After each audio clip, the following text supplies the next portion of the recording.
Bienvenue dans Le Financier, votre rendez-vous économique quotidien. Voici les titres.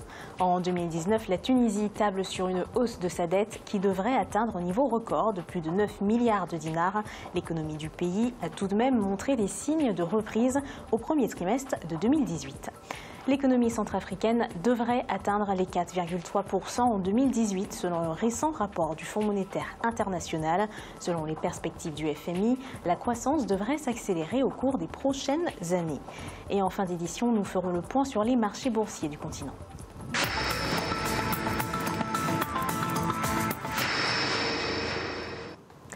« 3,24 milliards de dollars, un niveau record que pourrait atteindre la dette de la Tunisie en 2019. La Tunisie cherche à réduire son déficit budgétaire à 3,9% en 2019 contre 4,9% pour 2018. L'économie du pays a montré des signes de reprise au premier trimestre de 2018 selon le Fonds monétaire international. Marcel Farba-Maroun. En 2019, la Tunisie table sur une hausse du service de sa dette qui devrait atteindre un niveau record de plus de 9 milliards de dinars, soit 3,24 milliards de dollars. Après avoir traversé une période difficile, le pays a sollicité des accords du Fonds monétaire international, dont le dernier en date a été signé en septembre 2018. Sur un total de 2,9 milliards de dollars convenus, la Tunisie a perçu près d'1,5 milliard de dollars et est appelée à contenir sa dette et réduire son inflation.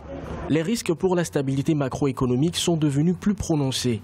L'inflation a atteint un niveau de 7,7% en glissement annuel en avril, son plus haut niveau depuis 1991. Selon le ministre tunisien des Finances Rida Chalgoum, le pays aura besoin d'environ 7 milliards de dinars de financement externe, toujours en 2019. À en croire certains analystes, l'une des solutions à envisager pour la Tunisie serait la poursuite des efforts visant à réduire les subventions énergétiques.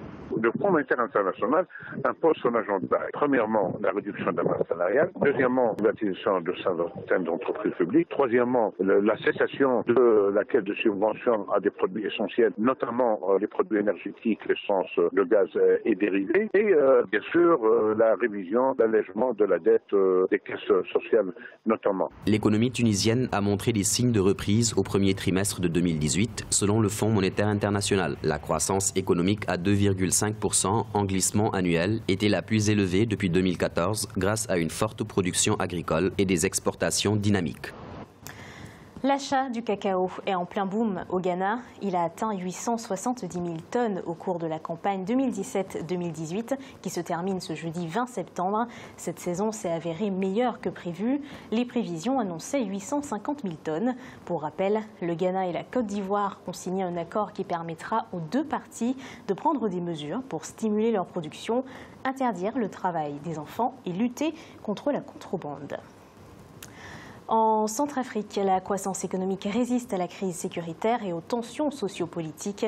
Le Fonds monétaire international invite les autorités centrafricaines à poursuivre des réformes structurelles visant à améliorer le climat des affaires. Aïssatou Bari. L'économie centrafricaine devrait atteindre les 4,3% en 2018 selon un récent rapport du Fonds monétaire international.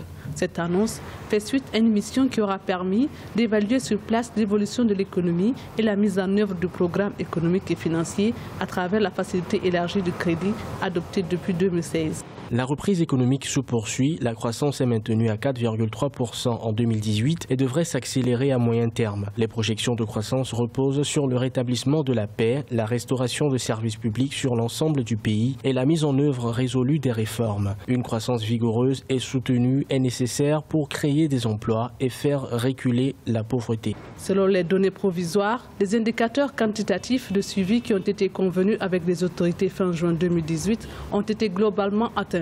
Le FMI a donc approuvé un nouveau décaissement qui porte le montant total des décaissements au titre de l'accord après de 123,7 millions de dollars. Les réformes financières commencent à apporter leurs fruits, l'assainissement des finances publiques, réduire les dépenses de l'État, la réhabilitation des infrastructures routières et également les moyens de télécommunication, favoriser l'essor du commerce C'est dans ce cadre-là que les investisseurs interviennent et il faudrait continuer à assurer le plaidoyer pour que d'autres investisseurs puissent venir aider la République centrafricaine, appuyer son économie pour que ces acquis-là puissent demeurer. Le Fonds monétaire international invite les autorités centrafricaines à renforcer le recouvrement des recettes publiques, à accélérer le renforcement de la gouvernance et de la transparence ou encore de poursuivre des réformes structurelles visant à améliorer le climat des affaires. Creusement du déficit budgétaire au Botswana en 2018, selon le ministère des Finances, il pourrait atteindre 2,3% du PIB. Ces nouvelles prévisions représentent une hausse par rapport aux prévisions de 1,8% précédemment prévues. Le pays table sur une croissance à 4,5% pour 2018, ce qui représente une baisse de 5,3% par rapport aux prévisions annoncées en février 2018 par le ministère des Finances. 68 milliards de dollars par an, c'est ce que coûte la dégradation des écosystèmes au continent africain. Des données publiées lors de la 7e session extraordinaire de la conférence ministérielle africaine sur l'environnement qui se termine ce 21 septembre à Nairobi, au Kenya. À terme, ces dommages environnementaux pourraient affecter les productions alimentaires du continent. Plus de 6 millions de tonnes de récoltes céréalières potentielles pouvant nourrir environ 31 millions d'Africains seraient perdues chaque année. Pour l'expert en environnement, Alasra Naorg, l'Afrique doit prendre des mesures concrètes pour stopper la dégradation des écosystèmes. Écoutons-le. Oui, ce sont des mesures de protection simplement de l'écosystème.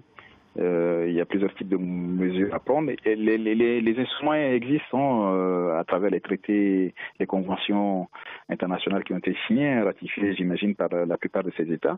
Mais après, il faut mettre en place, il faut exécuter parce que c'est vaste. L'Afrique n'a pas les moyens de surveiller ses côtes et tout ça. Et il y a des déversements de produits toxiques dans la mer.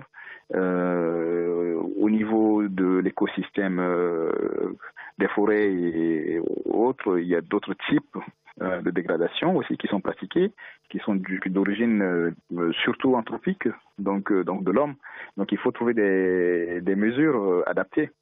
Il y a des fonds qui existent, mais il faut les mobiliser, il faut pouvoir maintenant les mobiliser, il faut mettre en place des groupes de travail, des équipes, des gens qui puissent suivre ces sujets-là. Il est à présent l'heure de faire le point sur les marchés boursiers du continent. En Afrique australe et océan Indien, la bourse de Maurice était en baisse de 0,24%. L'indice All-Share de Johannesburg progressait de 0,15%. L'indice de Nairobi enregistrait une baisse de 1,20%. L'indice du Botswana perdait 0,01%. En Afrique de l'Ouest et centrale, la BRVM d'Abidjan était en baisse de 0,22%. L'indice nigérian gagnait 0,56% et la bourse du Ghana perdait 0,01%. Et en Afrique du Nord, la bourse de Casablanca était en hausse de 0,41%. L'indice égyptien était en baisse de 3,79% et l'indice tunisien était en hausse de 0,29%. C'est la fin de cette édition du Financial. Merci de nous avoir suivis. On se retrouve bientôt pour un nouveau rendez-vous de l'économie.